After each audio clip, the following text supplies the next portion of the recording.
नमस्कार दोस्तों, super math 4 classes में आप सभी का स्वागत है। आज हम रीजनिंग के इम्पोर्टेंट क्वेश्चनों के बारे में बात करेंगे जो कि परीक्षाओं में बार बार पूछे जाते हैं। हम उसी प्रश्नों के बारे में बात करेंगे। तो दोस्तों, चाहे आप एसएससी की तैयारी कर रहे हो या फिर एनटीसीबी या रेलवे की या फिर किसी भी अन्य स्टेट एग्जाम की तैयारी कर रही हैं, तो ये क्वेश्चन बहुत ही इंपॉर्टेंट है। तो दोस्तों, हम शुरू करते हैं प्रश्न 1 से। हमारा पहला प्रश्न दिया हुआ है कि निम्न में संबंध ज्ञात कीजिए। जैसे कि दोस्तों 25 का संबंध किससे है? 5 से है। तो 64 का संबंध हमें क्या है? बताना है। तो देखो दोस्तों, हमें जो लॉजिक देखना है वो किस में देखना है? 25 में देखना है कि 25 में क्या किया है कि वो 5 हो गया, या फिर हमें 5 में देखना है कि वो 25 कैसे हुआ। तो देखो दोस्तों, आप जानते हैं कि जो 5 है वो किसका स्क्वायर होता है? 25 का स्क्वायर होता है। इसी प्रकार दोस्तों जो 64 है, 64 किसका स्क्वायर होगा? वो होगा 8 का स्क्वायर। क्या किसी ऑप्शन में 8 है? जी हाँ, ऑप्शन डी में है। तो दोस्तों, ये जो क्वेश्चन आता है वो आता है आपका एनालॉजी, यानी संबंध वाले क्वेश्चन से इस टाइप के क्वेश्चन पूछे जाते हैं। ठीक है, तो ये आपका नंबर में है। ठीक, इसके बाद दोस्तों आपको वर्ड में भी आता है और लेटर में भी आता है। ये 3 टाइप के क्वेश्चन पूछे जाते हैं, तो आप याद रखें। नेक्स्ट क्वेश्चन है दोस्तों कि रिक्त स्थान की पूर्ति कीजिए। तो ये दोस्तों आपका क्या है? लेटर एनालॉजी का। जैसे कि दोस्तों ए बी का संबंध जेड वाई से है, तो ए डी का संबंध आपको बताना है।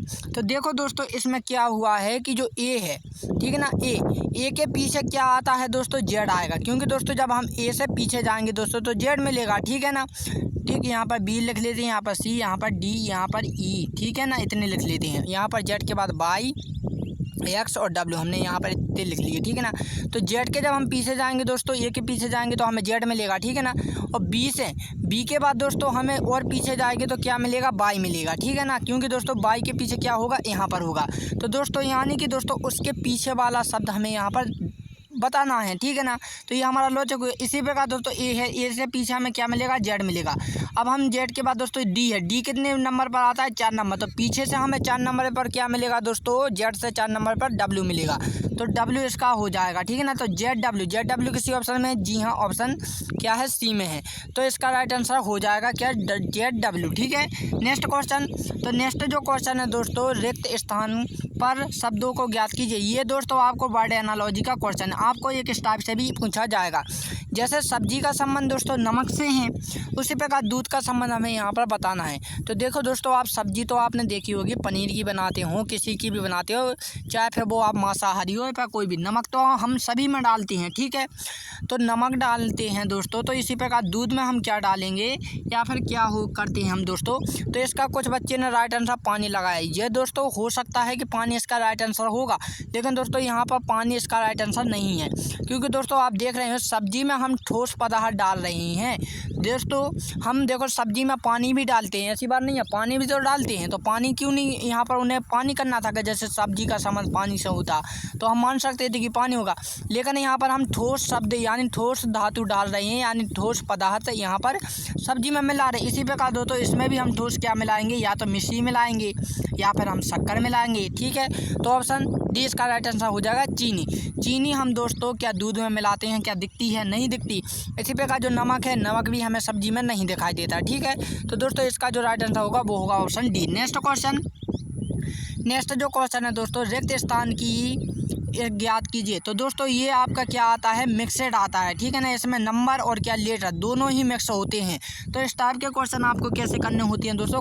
कोडिंग के हिसाब से करने होते हैं। कोडिंग नंबर, ठीक है ना। कोडिंग नंबर क्या होता है? जैसे 1 का 1 होता है, के का कितना होता है? 11 होता है, टी का कितना होता है? 20 होता है। क्योंकि दोस्तों ए 1 नंबर पर आता है और के यदि आप ABCD पढ़ेंगे तो 11वें नंबर पर आएगा, और टी कितने नंबर पर आता है? 20 नंबर पर आता है। तो इन तीनों को जब हम जोड़ेंगे दोस्तों तो हमारा कितना आ जाएगा? 32 आ जाएगा। इसी प्रकार दोस्तों वाई का होता है 25, बी का होता है 2 और ई का होता है 5। तो दोस्तों इसे हम जोड़ेंगे तो कितना आ जाएगा? 32 ही आ जाएगा। तो 32 किसी ऑप्शन में? जी हाँ, ऑप्शन डी में है। ठीक है, तो ये आपके क्या होगा? 4 टाइप के क्वेश्चन आ गए हैं। Next question. तो नेक्स्ट क्वेश्चन है दोस्तों, रिक्त स्थान को ज्ञात कीजिए। तो दोस्तों आपका जो रिक्त स्थान है ना, आपका एक मिनट, ठीक है, एक मिनट, यहाँ पर रिक्त स्थान को ज्ञात कीजिए। तो दोस्तों ये आपका कोड यानी जो पासवर्ड डालते हैं ना हम, तो पासवर्ड के आधार पर ये क्वेश्चन पूछे जाते हैं। जैसे कि दोस्तों यहाँ पर SDWTUE का संबंध 46 82 95 से है। तो DSTE का संबंध हमें बताना है। तो दोस्तों इसमें कुछ नहीं किया है, कोड दिया है। जैसे कि मैंने कहा दोस्तों, आपके पास क्या है, एक मोबाइल है। मैंने आपके मोबाइल में कोड डाला है, वो डाला है इंग्लिश में, ठीक है ना। इंग्लिश का जो मैंने S टाइप किया है, मैंने आपको बताया है कि उसकी जगह पर मैंने 4 टाइप किया है। वो जहाँ मैंने D टाइप किया है वहाँ पर मैंने 6 टाइप किए हैं। जहाँ W किया है वहाँ 8, और जहाँ T वहाँ 2, U 9, और E क्या है 9। यानी दोस्तों जहाँ मैंने क्या है लेटर को टाइप किया है, वहाँ मैंने आपको क्या है उनकी संख्या भी बता दी है। तो दोस्तों यही क्वेश्चन आपको क्या है इसमें बताना है कि मैंने दूसरे मोबाइल में आपका DSTE एक कोड डाल दिया है। तो आप बताइए कि इसका कोड क्या होगा या संख्या क्या होगी। तो आप कहोगे सर कि आपने जब D टाइप किया था तो आपने 6 टाइप किए थे, तो हमने 6 लगा दिया, ठीक। और S, जहाँ आपने S टाइप किया था वहाँ मैंने 4 लगाए थे तो 4 लिख दिया। जहाँ T टाइप किया था वहाँ आपने 2 टाइप किए थे तो 2 लिख दिए। जहाँ आपने E टाइप किया था वहाँ आपने 5 किए थे, तो ये हो गया 64 25। किसी ऑप्शन में? जी हाँ, ऑप्शन C में है, तो C इसका राइट आंसर हो जाएगा। Next question. तो नेक्स्ट जो क्वेश्चन है दोस्तों, रिक्त स्थान को ज्ञात कीजिए। यानी कि 8 का संबंध 2 से है तो 64 का संबंध हमें बताना है। तो देखो दोस्तों, इस क्वेश्चन को आप मुझे क्या है आंसर में बताएंगे, यानी कमेंट में बताएंगे। तो दोस्तों यदि आपको ये वीडियो अच्छी लगी है तो प्लीज़ इस वीडियो को लाइक एंड सब्सक्राइब करें। तो दोस्तों अब हम मिलेंगे अपने अगले से टॉपिक में। तो दोस्तों तब के लिए जय हिंद एंड जय भारत।